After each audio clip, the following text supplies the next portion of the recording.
All right, we are once again back with the I Still Believe in Cleveland podcast. A little bit of a break, but we are back. Time to talk some Cavs playoffs, upcoming series against the Knicks. No play-in tournament for us this year. So we have reason to have belief. So let's go over the top reasons. Drew. Yeah, we're gonna do this old school. We're gonna start with the excellence of execution as the number 5 reason.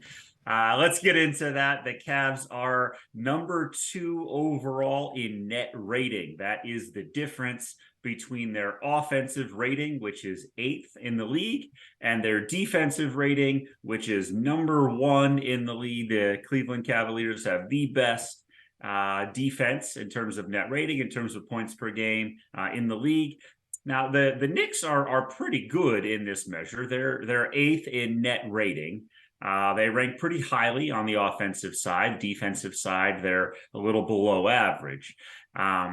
So the Cavs certainly have the advantage on the defensive end. That's where they're going to have the advantage over literally the entire league on that end. That's what happens when you're number 1. The big sort of key here is that the Cavs have to play their game. They have to execute their game plan. They are the slowest pace of play. They have the fewest number of possessions per game. This is by design. When you have 2 7-footers on your team, you've got to give those guys an extra couple of seconds to get down the floor so that you can properly run the offense that you've practiced the whole time, right? So these sort of play hand in hand together, but they have to continue that excellence of execution, run your offense. And if they can do that, if they can be true to themselves and play their game, I believe they're the better team, and they'll get out of the first round here with a victory. Nice. Those pro wrestling references never felt better. Eric, let's go to you here. Pretty evident what the Cavs need to do. The Knicks are 8th in the league in three-point attempts, only 19th in percentage, 3rd in the league in free throw attempts, 22nd in percentage.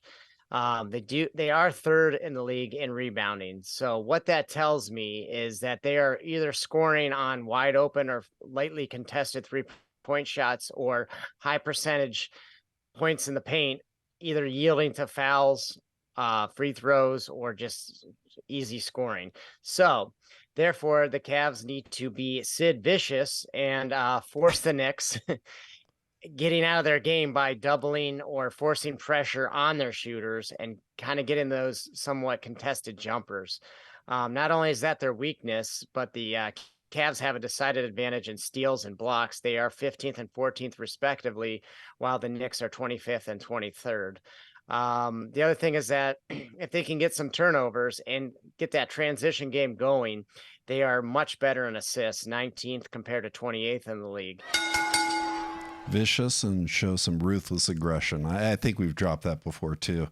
Drew, let's go back to you here.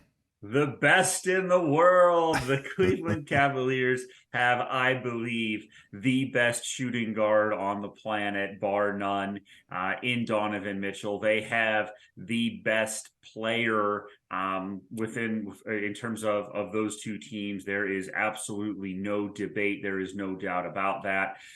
He is the only player in the NBA to put up 4 straight 40-plus point games. That's 4 in a row. He is the best player and can and I think hopefully will be the best player on a potential championship contender. And when you have the best player playing on your team, you always have a chance to win every single game that you're in. And so long as Donovan Mitchell can be Donovan Mitchell in at least 4 games out of the series, the Cavaliers will win this series. Eric, let's go number 2.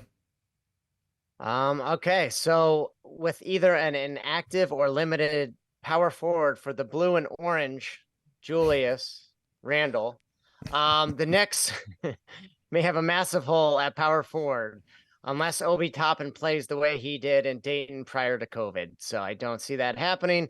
But so that should give JB Bickerstaff and company a blueprint to how to attack the Knicks defensively. You got to go with Evan Mobley, or as I call him, the 1-2-3 jersey number 4 kid.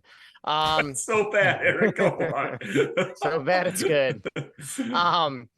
So they got to give him every opportunity to, kind of execute. We've seen games this season where he's kind of taken the lead down low and just, getting any opportunities that, you find yourself open. You can make those shots, you can get those rebounds, and you can finish those series. Ideally, you would not like to rely so much on Mitchell and Garland, but I expect them to both play well. So if they could play well as in addition to Mobley, that would be icing on the cake. Putting, I like I said, outside of Toppin and Randall, there's not a whole lot there defensively for the Knicks. So, it's really getting down low, getting those points in the paint, and not allowing them to get any type of those rebounds that could, you see those transition offense for them. I think I was about ready to call it a podcast after Orange Julius Randle. First time I've heard that. That was pretty nice. But let's go with number 1, which is going to be a little bit more repetition with Drew kicking us off, but playoff defense. As Drew mentioned, number 1 in defensive efficiency. We've got 2 healthy big men in Mobley and Jarrett. So I'm just excited about this defense. Of course, I'm excited about Donovan Mitchell. Looking back at the loss in the play-in last year, we didn't get that playoff experience. It doesn't go in the record books as actually making the playoffs last year, but we did get some experience. Tom Thibodeau does have a lot more experience in the coaching area, but I think it's going to come down to this is a great defense. And we have Donovan Mitchell, who does have playoff experience. He is one of the best players in the game. And I think the Cavs should pull away pretty quickly against New York. Go Cavs.